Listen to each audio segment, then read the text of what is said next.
Oke, selamat datang di pembahasan soal Toasti yang part kelima berarti ya. Sebelumnya kenalin dulu, aku Novansa Putra Haryana, Toasti 20, aku yang akan membahas beberapa soal yang udah masuk ke formulir tanya jawab soal Toasti ya. Total ada 5 soal yang akan kita bahas hari ini. Sebelumnya aku mau mewakili tim YouTube dari Toasti, aku mau minta maaf dulu karena beberapa bulan belakangan ini belum ada konten bahas soal yang dibuat oleh Toasti gitu ya, karena ada beberapa alasan. Oke, jadi langsung aja kita mulai pembahasan soal pertama. Ini mulai dari soal ini tentang tata koordinat ya. Oke, jadi sebentar. Oke, jadi ini soalnya aku bacain dulu. Ada sebuah bintang, dia mati, beredar di langit, tidak pernah tenggelam, tidak pernah terbenam. Posisi paling tingginya 60 derajat, paling rendahnya 40 derajat. Lintang tempat pengamatan dan deklinasi bintang yang mungkin adalah, oke ini ada 5 konfigurasi ya, konfigurasi dari lintang yang sebelah kiri sini, dan ada deklinasi yang sebelah kanan sini ya. Oke, cara ngeceknya gimana? Cara coba kita gambarin aja satu-satu, mulai dari opsi yang A dulu ya. Kita gambar bola langitnya, seperti ini, sebentar. Nah, misalkan seperti ini ya. Ini ada horizonnya.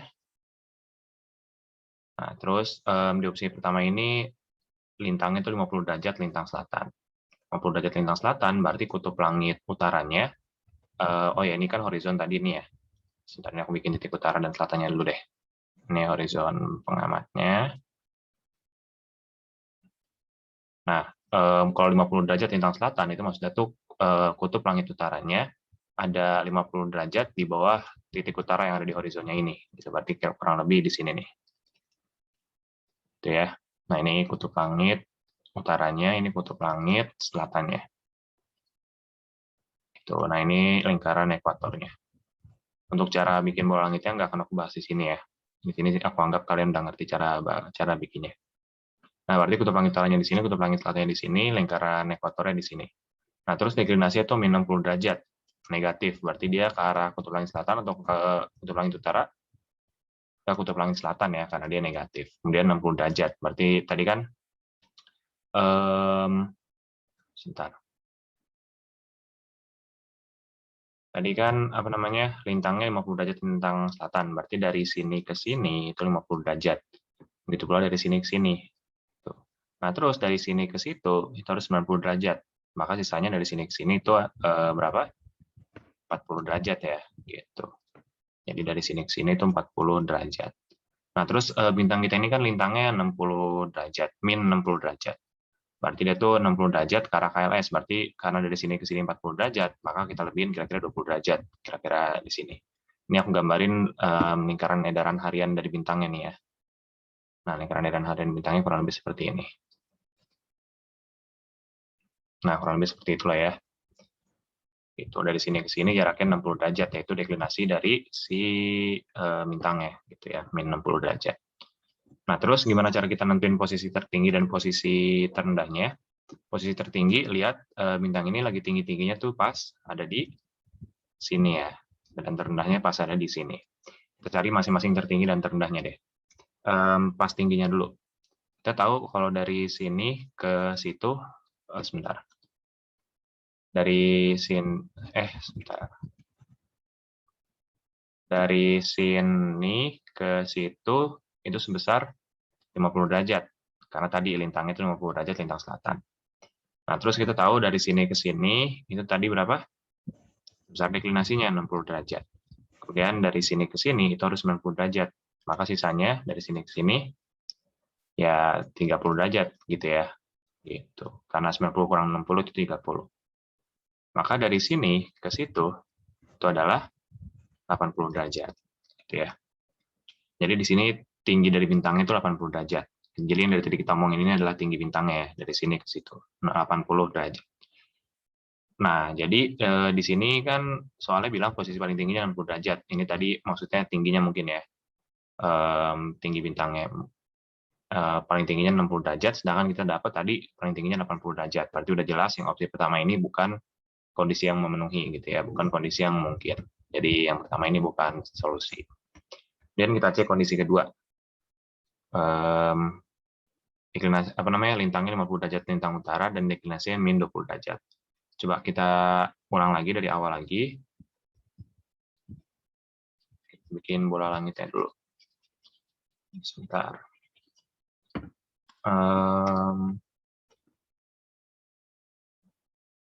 Nah, ini bola langitnya ya. Ini lingkaran horizonnya tadi seperti tadi ya. Terus di sini bedanya dia lintangnya 50 derajat, lintang utara. Berarti tadi kan titik utara horizon di sini, titik selatannya di sini. Nah, berarti kutub langit utaranya itu 50 derajat di atas titik utara di horizon, kurang lebih di sini. Ya, beda sama tadi, kalau tadi kan 50 derajat di bawah, kurang lebih di sini. Sekarang KLU-nya di sini, KLS-nya di sini. Berarti lingkaran ekuatornya bikin garis dulu yang tegak lurus dengan garis KLU KLS-nya. Itu garis ini, terus lingkarannya bikin aja, bisa. Gitu ya. Kemudian kita bikin lingkaran edaran hariannya seperti tadi. Sekarang deklinasinya min 20 derajat. Berarti lingkaran edaran hariannya ada 20 derajat di bawah lingkaran ekuator ini. Itu ke arah KLS. 20 derajat. Kurang lebih tadi kan dari sini ke sini 50 ya ke KLU ya. Berarti dari sini ke sini ya 90 kurang 50, 40. Maka dari sini ke sini juga 40. Kalau lintangnya 20 derajat di bawah lingkaran ekuatornya ya, maka kurang lebih ada di tengah-tengahnya lah ya, tengah-tengahnya dari sini ke sini, yaitu sini. Maka lingkaran edaran hariannya kurang lebih seperti ini ya. Lingkaran edaran harian dari bintang ya. Nah, dari sini udah kelihatan jelas bintang ini pernah tenggelam, sedangkan serat di sininya bintangnya tidak pernah terbenam atau tenggelam. Maka udah jelas banget kondisi kedua ini tidak memenuhi kondisi yang diinginkan oleh soal gitu ya. Jadi dia bukan solusi. Maka kita lanjut ke opsi yang C. Jadi ini nggak perlu sampai dicari full tingginya, tertingginya berapa, terendahnya berapa gitu ya. Kalau satu kondisi sudah tidak memenuhi, berarti ya udah nggak memenuhi gitu. Nggak usah capek-capek ngecek tingginya, paling tinggi berapa, paling rendah berapa. Oke, lanjut yang C. Seperti biasa, gambar bola langit, terus gambar horizon. Horizonnya ini, lingkaran horizonnya, terus titik utara di sini, titik selatan di sini, kemudian lintangnya itu 40 derajat lintang selatan. Berarti dia ada di bawah horizon atau di atas horizon? Di bawah ya, karena dia lintang selatan. Dan karena 40 derajat, berarti dia kira-kira kutub langit utaranya ada di, yang tadi aku tanya ada di bawah atau di atas tuh kutub langit utara ya, tadi aku kayaknya lupa ngomongin. Berarti kutub langit utaranya ada di 40 derajat di bawah horizon, kurang lebih di sini ya. Ini KLU, ini KLS. Kemudian gambar garis ekuator, dia tegak lurus sama garis KLU KLS, yaitu di sini. Bikin lingkarannya kurang lebih kayak gini. Kemudian kita bikin lingkaran edaran hariannya. Dia itu deklinasinya 60 derajat. 60 derajat berarti dia ada 60 derajat dari lingkaran ekuator ke arah KLU, karena dia positif. Gitu ya. Nah, tadi kan lingkaran ekuatornya di sini. Berarti 60 derajat ke arah KLU. Sebentar. 60 derajat ke arah KLU berarti tadi kita lihat dari sini ke sini, dia kan berapa tadi? 40 derajat ya. Dari sini ke situ, ya 90 derajat kurang 40 derajat, jadinya 50 derajat. 50 derajat.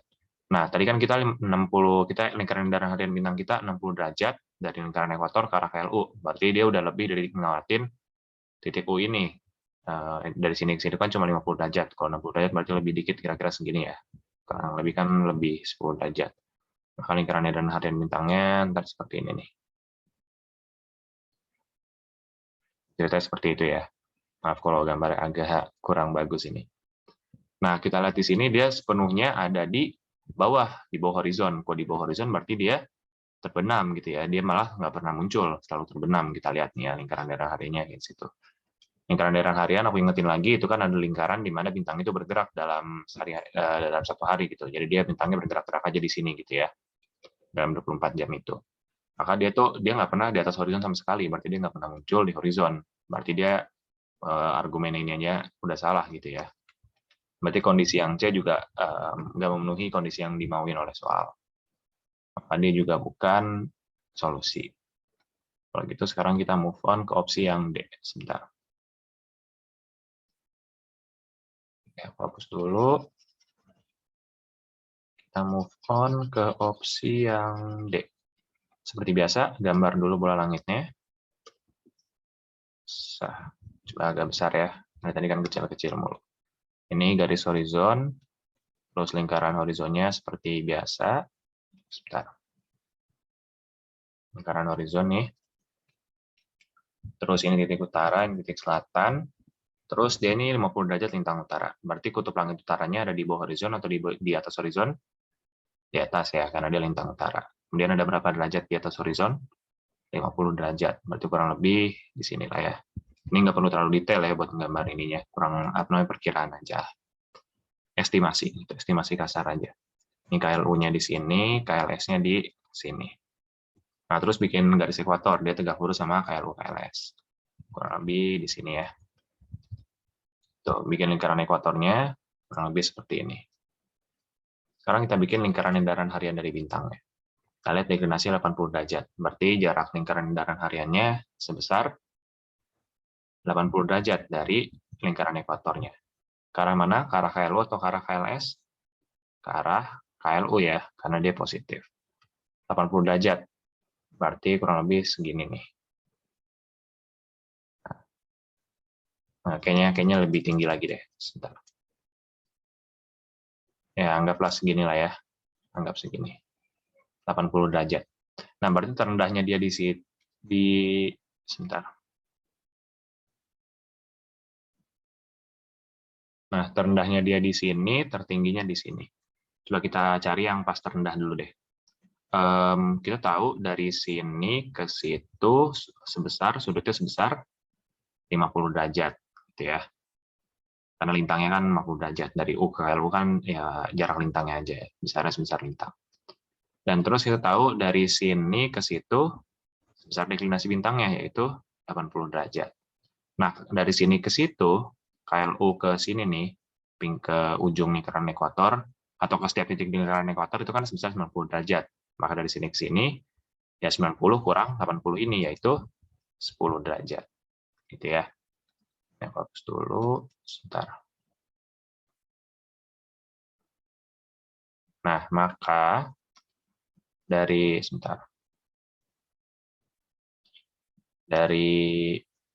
sini ke situ, alias tinggi bintangnya pas dia lagi rendah-rendahnya adalah ya dari U ke KLU dikurang dari bintang ke KLU. 50 kurang 10, yaitu 40 derajat. Gitu ya.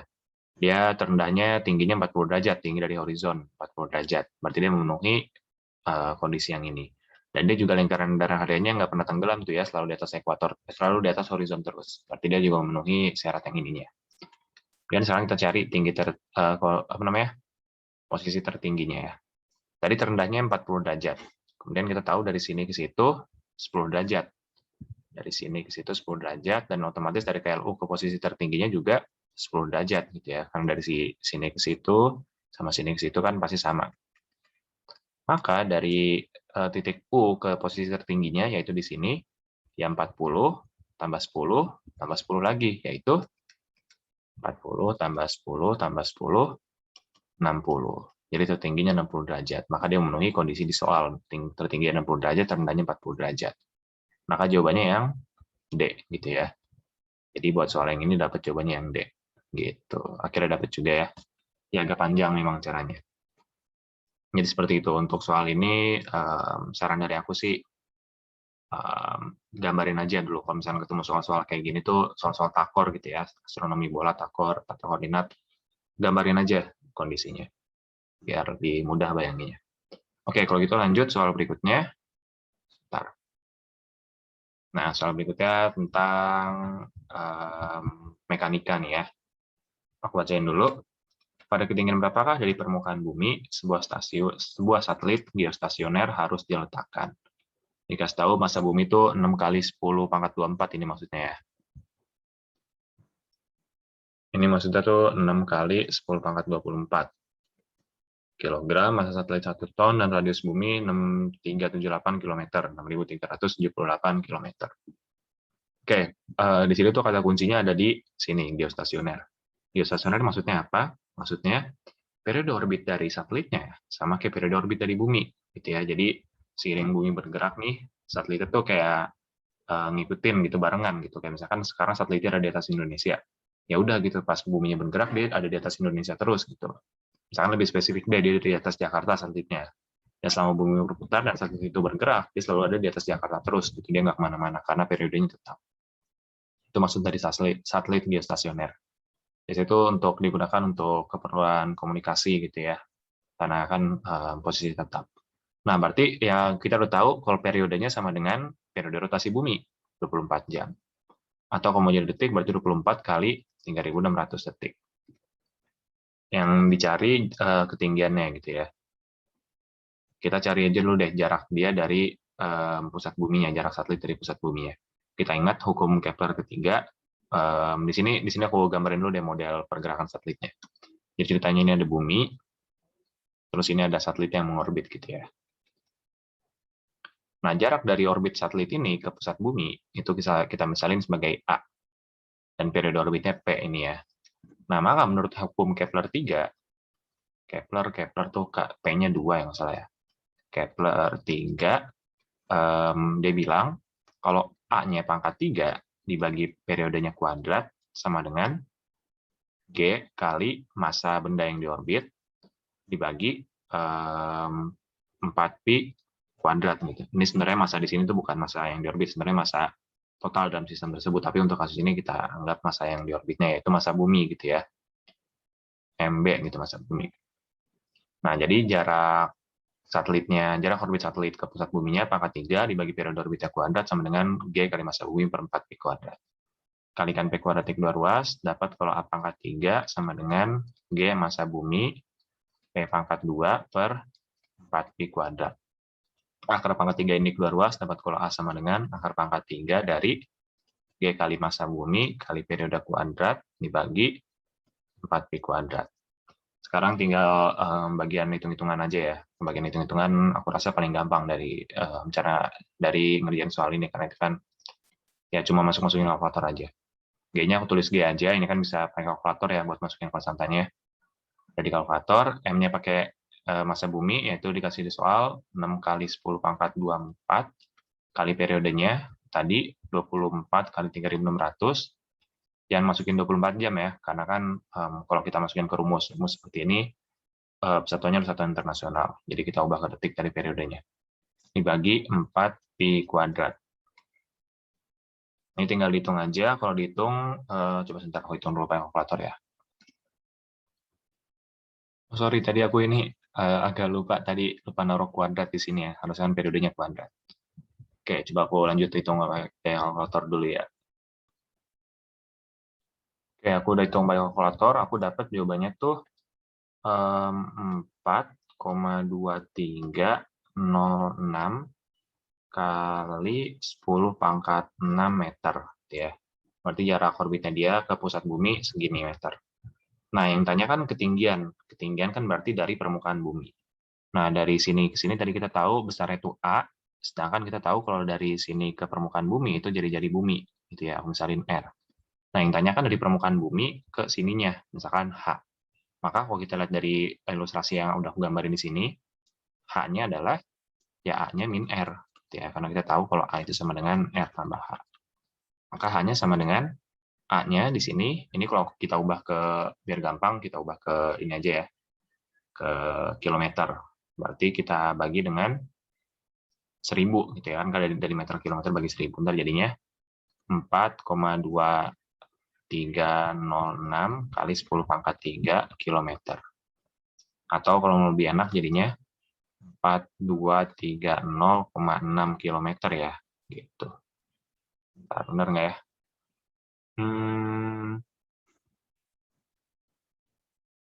Oh sorry, tadi aku baru cek kalkulator lagi, ternyata salah. Tadi aku nulis di sininya harusnya 10 pangkat 7, bukan 10 pangkat 6 gitu ya. Berarti di sini harusnya juga bukan 10 pangkat 3, tapi 10 pangkat 4. Maaf. Nah, berarti di sini harusnya 42306 ya, gitu. Nah, jadi kayak gini. Berarti H-nya itu A-nya 42306 dikurang R-nya yaitu 6378. Ntar satuannya bakal sama kayak satuan yang udah kita masukin di sini, yaitu kilometer. Nah ini kalau aku hitung di kalkulator, coba ya, 42306 dikurang 6378. Dapat jawabannya itu 35928 km. Berarti jawabannya yang A ya, beda-beda 1 km lah. Jadi jawabannya yang A untuk soal nomor 21 ini. Oke, itu untuk soal ini. Kita lanjut soal berikutnya. Nah, soal berikutnya nih tentang oke, ini tentang konjungsi Jupiter Saturnus ya. Ini tentang trigonometri biasa sih kalau nggak salah. Coba aku bacain dulu. Konjungsi Jupiter dan Saturnus. Konjungsi Jupiter dan Saturnus pada tanggal 21 Desember 2020 lalu membuat pusat Jupiter dan Saturnus hanya berjarak 0,1075 derajat. Jika jarak Jupiter dan Saturnus ke Bumi saat itu dalam satuan juta kilometer adalah 886,1 dan 1619,3, tentukan jarak sebenarnya dari Jupiter ke Saturnus dalam satuan juta kilometer. Oke, jadi misalkan ini Bumi nih. Ini Bumi, kemudian kita melihat ke arah Jupiter. Misalkan Jupiter di sini, dan ke arah Saturnus. Misalkan Saturnusnya di sini. Kita kan tahu ya kalau Saturnus lebih jauh daripada Jupiter. Gitu ya. Dan Saturnus deh. Kasih cincin biar beda ya. Nah, waktu itu Jupiter dan Saturnus dilihat dari Bumi, itu Jupiter dan Saturnus dilihat dari Bumi itu berjarak sudut sebesar theta misalkan ya. Yang besarnya itu segini derajat. Nah, terus waktu itu jarak Jupiter dan Saturnus masing-masing adalah ini dan ini. Misalkan ini D1, ini D2 ya. Misalkan D1, ini D2. Ya. Nah, intinya itu jarak Jupiter ke Saturnusnya. Ini. Misalkan D. Nah, ini bisa kita cari pakai aturan kosinus ya. Gitu, aturan kosinus biasa aja. Jadi, ini pakai aturan kosinus. Aturan kosinus itu bilang pada suatu segitiga, panjang suatu sisi kuadrat, dalam kasus ini kita pakai yang D karena dia mau kita cari, sama dengan panjang dua sisi lainnya pada segitiga yang sama, yaitu berarti kalau kasus ini D1 dan D2 dikuadratin, kemudian dijumlahin. Jadi D1 kuadrat tambah D2 kuadrat, dikurang 2 kali sisi-sisi tadi dikalikan. D1 kali D2, langsung pakai kurung deh ya. Nah, dikali kosinus sudut depan sisi yang mau kita cari. Sisi yang mau kita cari kan sisi yang ini ya. Sedangkan sudut di depannya sudut yang ini, gitu. Kosinus theta berarti ya. Nah, akar ini keluar luas, kalian masukin angka-angkanya, ntar D-nya jadi sama dengan akar dari D1 kuadrat. Aku masukin dalam satuan juta kilometer aja ya. Jadinya 886,1 kuadrat, tambah D2-nya, 1619,3 kuadrat, dikurang 2 kali, tadi dikalikan, 886,1 kali 1619,3 dikalikan kosinus dari 0, berapa derajat tadi? 0,1075. 1075 derajat. Gitu ya. Nah, ini tinggal hitung-hitungan kasar aja ya pakai kalkulator. Sebentar, aku hitung dulu pakai kalkulator. Ya, aku udah hitung pakai kalkulator, aku dapetin jawabannya itu 733,20 kilometer gitu ya. Bukan kilometer, juta kilometer berarti ya. Juta kilometer, karena kita ngikutin satuan yang di soal. Nah, berarti kalau kita lihat opsinya, jawabannya yang A ya, gitu. Jadi jawabannya untuk yang soal nomor ini adalah yang A. Oke, itu buat soal nomor ini. Kita lanjut ke soal berikutnya. Nah, soal berikutnya ini agak unik nih. Sebuah bintang akan kolaps menjadi black hole jika radiusnya melewati batas radius Schwarzschild. Jika ditemukan ada sebuah black hole dengan wujud mirip seperti air, yang kerapatannya itu 1000 kg per meter kubik, tentukan massa black hole tersebut dalam satuan massa matahari. Oke, jadi sebuah bintang itu akan kolaps menjadi black hole jika radiusnya melewati batas radius Schwarzschild. Radius Schwarzschild itu apa? Radius Schwarzschild itu adalah radius di mana radius suatu benda ya, di mana kecepatan lepas di radius tersebut lebih tepat sama dengan kecepatan cahaya. Jadi kita tahu kalau kecepatan lepas v escape ya biasanya lambangnya, rumusnya itu v escape. Rumusnya adalah akar dari 2gm per r gitu ya. Nah, berarti kalau V escape-nya, kalau ketika R-nya sama dengan R Schwarzschild, aku lambangin dengan RS di sini, maka V escape itu sama dengan kecepatan cahaya, lambangnya itu C biasanya. Maka C sama dengan akar dari 2G M per RS, gitu ya. Kuadrat ini kedua ruas dapat kalau C kuadrat sama dengan 2G M per RS. Di sini RS-nya aku tulis R aja deh ya, biar untuk nggak membingungkan di perhitungan berikutnya yang akan aku jelasin sekarang. Nah, jadi gimana cara kita ngitung masanya, sedangkan kita nggak dikasih tahu apa-apa tentang radius ataupun tentang masanya gitu ya. Nah, kita bisa manfaatin informasi ini. Kerapatannya dia itu sama dengan kerapatan air, 1000 kg per meter kubik. Nah, kerapatan, kita tahu rumusnya, Rho sama dengan massa dibagi volume. Dalam kasus ini kita anggap black hole bentuknya bola ya. Ya, emang bentuk black hole kayaknya sih bola ya, nggak mungkin kayak tiba-tiba kubus gitu ya. Nah, yang mana volume bola itu adalah 4/3 pi R pangkat 3. Gitu. Nah, di sini kalikan dengan pi per 3 R pangkat 3 di kedua ruas, dapat kalau M sama dengan 4/3 pi kali Rho kali R pangkat 3. Atau Rho-nya taruh belakang aja biar nggak bingung. Nah, gini ya. Substitusi R-nya, substitusi M-nya tuh ke situ. Terjadinya sama dengan 2G kali 4/3 pi R pangkat 3 Rho per R gitu ya. R. Sederhanain, terjadinya ini sama ini saling menyederhanakan. Pangkatnya jadi 2. Dan 2-nya kalikan ke 4/3 jadi 8/3 pi G kali R kuadrat Rho. Tadi sama dengan C kuadrat ya. Ini aku tulisin lagi deh C kuadratnya biar lebih enak dilihat. Nah, di sini pisahin R kuadratnya sendirian, gitu ya. Ntar jadi seperti ini. R kuadrat sama dengan 3/8 C kuadrat per pi G Rho berarti ya. Ya, betul. Akar ini kedua ruas dapat kalau R-nya sama dengan akar dari 3/8 kali C kuadrat dibagi pi G Rho. Gitu. Nah, hitung masukin angka-angkanya ya. Tinggal masukin angka-angkanya, hitung, terdapat kalau R-nya sama dengan, sebentar. Terdapat R-nya sama dengan 4 kali 10 pangkat 11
Sorry, tadi agak nge-lag. Ya, aku dapat jawabannya jadinya 4 kali 10 pangkat 11 meter. Ini gede banget ya, black hole-nya hampir, malah lebih dari 2 SA. 1 S1 kan jarak bumi ke matahari, berarti lebih dari 2 kali jarak bumi matahari. Nah, jadi jari-jarinya segini. Nah, yang tanya kan massa, berarti tinggal masukin aja. Oh ya, tadi perhitungan ini tuh aku tinggal masukin aja ya, nilai-nilai ini ke kalkulator dengan R-nya itu tadi 1000, R yang dikasih di soal. Rho maksudnya. Rho-nya 1000 dengan tadi Rho yang dikasih di soal ya, 1000 Rho air. Nah, sekarang tinggal masukin R-nya tuh ke sini. Jadinya 4/3 pi kali R-nya tadi 4 kali 10 pangkat 11, pangkatin 3 kali Rho-nya 1000. Ntar kalau dihitung akan dapatkan jawabannya masanya adalah 2,68 kali 10 pangkat 38 kg. Itu dia masanya. Terus karena lintangnya dalam satu massa matahari, kita tahu kalau satu massa matahari itu besarnya sama dengan 1,989 kali 10 pangkat 30 kg. Ya, atau kita buletin jadi 2 ya, 2 kali 10 pangkat 30 kg, biar enak angkanya. Berarti ini kalau dalam massa matahari, tinggal dibagi aja ya. Tinggal bagi aja ini sama 2 kali 10 pangkat 30. Ntar akan dapatkan jawabannya adalah 1,34 kali 10 pangkat 6 massa matahari. Berarti sekitar 134 juta massa matahari gitu ya. Jadi kalau misalnya kita punya black hole yang masih 134 juta massa matahari, tanda kerapatannya dalam tanda kutip sama seperti air ya. Bukan berarti kalau kita nyelam ke black hole kayak kita nyelam ke benda bulat raksasa yang kayak air gitu ya, enggak. Maksudnya tuh dalam ini kan black hole kan dalam radius Schwarzschild-nya. Radius Schwarzschild itu radius di mana black hole itu kelihatan hitam gitu ya. Kelihatan hitam gitu. Di luar radius Schwarzschild ini tuh bisa dibilang udah bukan bagian dari black hole, udah mulai kelihatan, udah mulai terang. Batasnya tuh batas di mana black hole itu hitam adalah radius Schwarzschild ini gitu ya. Dan dari sini pusatnya ke pinggirnya itu radius Schwarzschild gitu ya. Aduh nggak kelihatan ya, pokoknya itulah. Nah, berarti dalam lingkup jarak segini ada massa sebesar segini gitu, yang berarti bukan berarti semua daerah dalam sini tuh sama seperti air kerapatannya, enggak. Ya bisa jadi masanya itu terpusat di pusatnya semua gitu, dan sepertinya emang itu yang terjadi ya. Masanya terpusat di sini semua nih. Gitu, bisa jadi masanya terpusat semua dan sebagian besar daerahnya ini kosong gitu ya. Tapi kalau kita kalkulasiin secara kasar, entar dapat kerapatannya seperti air, padahal enggak gitu ya. Ya pokoknya intinya gitulah. Jadi jawabannya segini untuk soal ini, sebesar segini ya. Oke lanjut. Nah ini soal terakhir nih. Dua lokasi di muka bumi masing-masing berada pada 30 derajat lintang selatan dan 45 derajat lintang utara. Kedua lokasi terpisah jarak sejauh 2126 pi kilometer. Beda bujur delta BJ pada kedua lokasi tersebut dalam satuan radian adalah oke. Jadi kita tahu ya kalau bumi kan bentuknya bulat. Istilahnya itu yang aku percaya ya. Kalau kalian mau percaya datar yang apa-apa silahkan. Jadi bumi bulat. Kita gambar dulu. Ini khatulistiwanya ceritanya ya. Kalau khatulistiwanya di situ, berarti kutub utaranya di. Sebentar, ini agak kurang bagus. Putaran khatulistiwanya.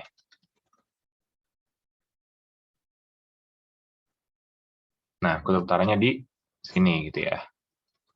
Kutub selatannya di sini. Di kutub selatan ini Antartika ada tembok besar yang membatasi bumi datar ya. Itu kalau kalian misalnya bumi datar. Nah, terus ada dua lokasi nih. Lokasi pertama tuh berada pada 30 derajat lintang selatan. Berarti kalau lintang selatan tuh di 30 derajat lintang selatan berarti dia ada di bawah atau di atas ekuator? Di bawah ekuator ya, bisa dibilang di dalam tanda kutip di bawah ekuator sebesar 30 derajat. Ya anggaplah kira-kira di sini. Ntar aku warnain warna oranye deh. Nah, lokasi satu lagi itu 45 derajat lintang utara. Berarti dia ada di atas atau bawah ekuator? Atas ya, kurang lebih misalkan di sinilah. Daerah 1 misalkan A, ini daerah 2 misalkan B. Nah, dia tuh bujurnya terpisah sejauh segini nih bujurnya nih. Nah, ini delta BJ-nya yang mau kita cari ya. Sebentar, agak ketebelan. Nah, gitulah. Nah, ini mereka terpisah sejauh X misalkan sudutnya. Kalau jarak linearnya itu sebesar 2126 pi kilometer. Misalkan jarak linearnya itu D. D-nya sebesar 2126 pi kilometer. Nah, terus di sini dari A ke B ini kan ntar akan terbentuk jarak terpendek yang menghubungkan A ke B ini kan namakan lingkaran besar gitu ya. Ini kalau kita terusin, ntar kan akan jadi lingkaran nih dari A ke B, terusin, ntar dia akan muterin bolanya, ntar jadi lingkaran. Coba lingkarannya aku gambarin di luar, misalkan seperti ini. Misalkan seperti ini ya. Misalkan titik A tuh di sini ceritanya, titik B-nya tuh di sini. Nah, sudut dari A ke pusat lingkaran ke B itu sebesar X gitu. Jadi X itu sudutnya antara A dan B dilihat dari pusatnya. Pusatnya dalam kasus ini berarti pusat bumi ya. Nah, terus jarak D ini adalah jarak linear dari A ke B sepanjang keliling lingkarannya. Sepanjang ini nih. Aku ingin pakai stabilo deh. Nah, ini tuh si D-nya gitu ya. Nah, kita tahu di lingkaran panjang suatu ini apa namanya ya, dari kalau A ke B ini busur gitu ya, atau ya pokoknya itulah ya. Panjang ini tuh adalah jari-jari lingkarannya, misalnya jari-jarinya R ya, dikalikan sudut gitu, sudut antara si A dan B-nya kali X gitu ya. Kalau misalkan sudutnya 2pi ya ntar jadi 2πr. Kalau ini kan berarti kan satu lingkaran penuh ya, makanya keliling lingkaran atau keliling satu lingkaran penuh itu adalah 2πr gitu. Jadi kalau misalkan sudutnya X, ya berarti panjang dari A ke B, sepanjang kelilingnya ini adalah R kali X. Gitu. R jari-jari, X itu sudut antara A dan B-nya. Seperti itulah pokoknya lah. Ya, aku yakin kalian udah paham ini juga lah. Nah, terus berarti, sebentar. Oh, D-nya kita udah tahu. R-nya R bumi berarti ya. Kan ini ceritakan pusatnya pusat bumi. A dan B ini ceritakan permukaan bumi. Berarti jari-jarinya jari-jari bumi. Kita bisa cari X-nya. Berarti X-nya jadinya D per R gitu ya. Ini kita simpan dulu. Kita nggak usah cari nilainya dulu deh, kita simpan dulu. Nah, sekarang kita tinjau segitiga ini nih, segitiga KUAB. Di sini KU-nya aku namain pakai titik lain deh, yang lebih gampang kita ejak, C. Gitu ya. Jadi lingkaran segitiga ABC, segitiga bola ABC. Aku gambarin di sini lah ya, kita lihat bolanya dulu aja deh ya. Dari C ke Katulistiwa, itu sudutnya sebesar 90 derajat, karena C ini kan ceritanya kan kutub utara gitu ya. Katulistiwa jarak lintangnya ini kan dari sini kan ceritanya lintang gitu ya. Ya, 90 derajat. Dan dari Katulistiwa ke A, itu lintangnya si A, yaitu 30 derajat. Nah, jadi dari sini ke sini 30, dari sini ke sini 90. Berarti dari C ke A, itu adalah 120. Gitu ya. Jadi ini 120 derajat. Sedangkan dari C ke B, kita tahu kalau B ke ini, ke Katulistiwa itu 45 derajat. Sedangkan dari C ke Katulistiwa 90. Maka C ke B ya 90 kurang 45. Jadinya 45 derajat. Gitu ya. Nah, terus di sini kita pakai rumus segitiga bola. Kita pakai rumus kosinus di segitiga bola ya. Kita aplikasikan ke sini, rumusnya itu bentuknya seperti ini nih. Kosinus dari X itu sama dengan kosinus dari sisi yang ini 120 derajat kali kosinus dari sisi yang ini 45 derajat ditambah sinus dari sisi yang ini 120 derajat dikali sinus dari sisi yang ini. Sisi di sini tuh maksudnya tuh sisi di segitiga bolanya ya, walaupun dia besarnya itu besaran sudut, tapi di sini aku bilang sisi gitu ya. Dikalikan kosinus dari bisa dibilang dalam tanda kutip sudut yang ada di depan sisi ini, itu sudut yang ini ya, delta BJ yang mau kita cari. Ini bentuk rumus kosinusnya yang kita gunakan. Untuk baku rumus kosinusnya gimana, yaitu coba kalian pelajarin sendiri. Dan aku yakin kalian juga udah pada tahu ya. Nah, terus di sini, karena target kita mau nyari delta BJ-nya, berarti ini kita pisahin sendirian dulu nih yang ini. Terjadinya, atau ini coba kita hitung dulu deh, ini kan angkanya enak-enak ya. Coba kita hitung dulu. Kita tahu kalau kosinus 120 derajat nilainya min setengah ya. Iya, min setengah. Setengah kali cos 45 derajat, akar 2 per 2, tambah sin 120 derajat, sin 120 derajat akar 3 per 2 ya. Ya, akar 3 per 2. Kali sin 45 derajat, akar 2 per 2. Kali cos delta BJ. Jadi min setengah kali akar 2 per 2, jadi min akar 2 per 4 ya. Tambah akar 3 per 2 kali akar 2 per 2, jadi akar 6 per 4. Cos delta BJ. Nah, terus di sini X-nya coba kita cari dulu deh. Coba kita cari dulu dari sini ya. Itu dengan cara D-nya kan jaraknya tadi 2126 pi dibagi jari-jari bumi. 6378. Ini kayaknya angkanya bagus nih. Coba 2126 dibagi 6378. Jadinya jadi 1/3 ya. Jadi 1/.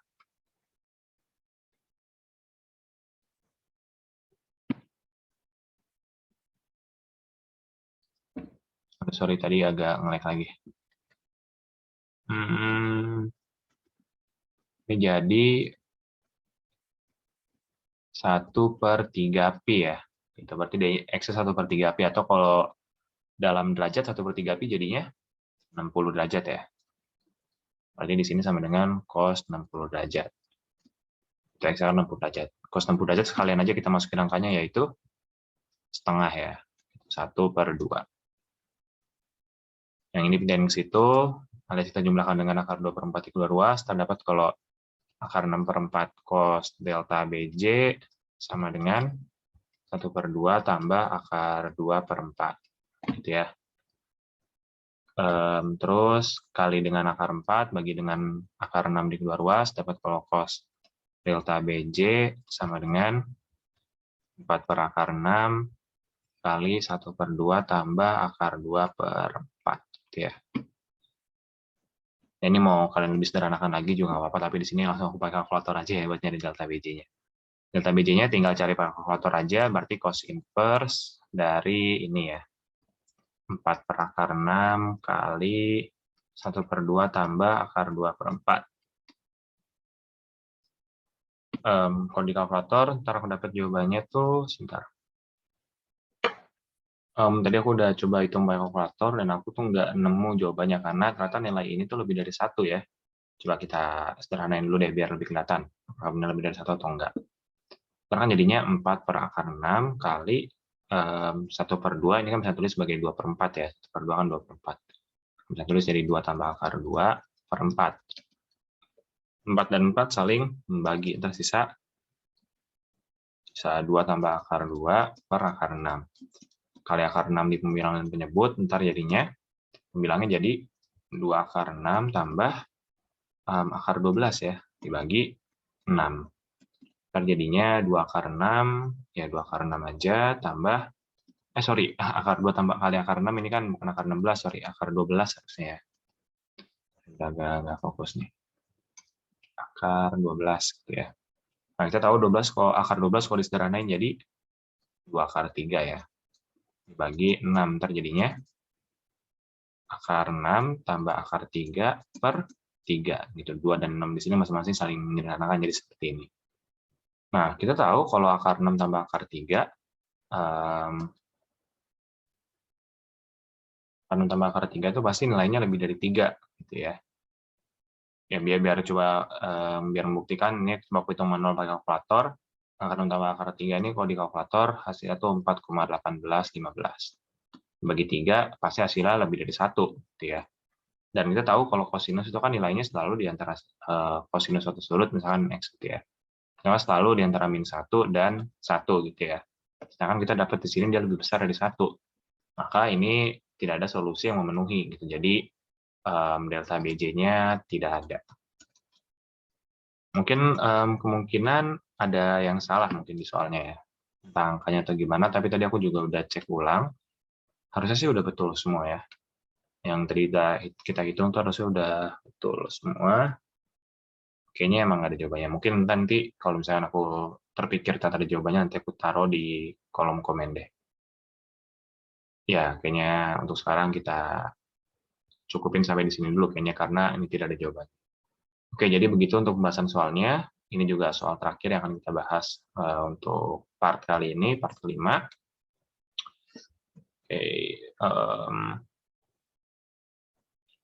Oke, kalau gitu cukup segitu aja berarti ya buat video pembahasan soal part kelima kali ini.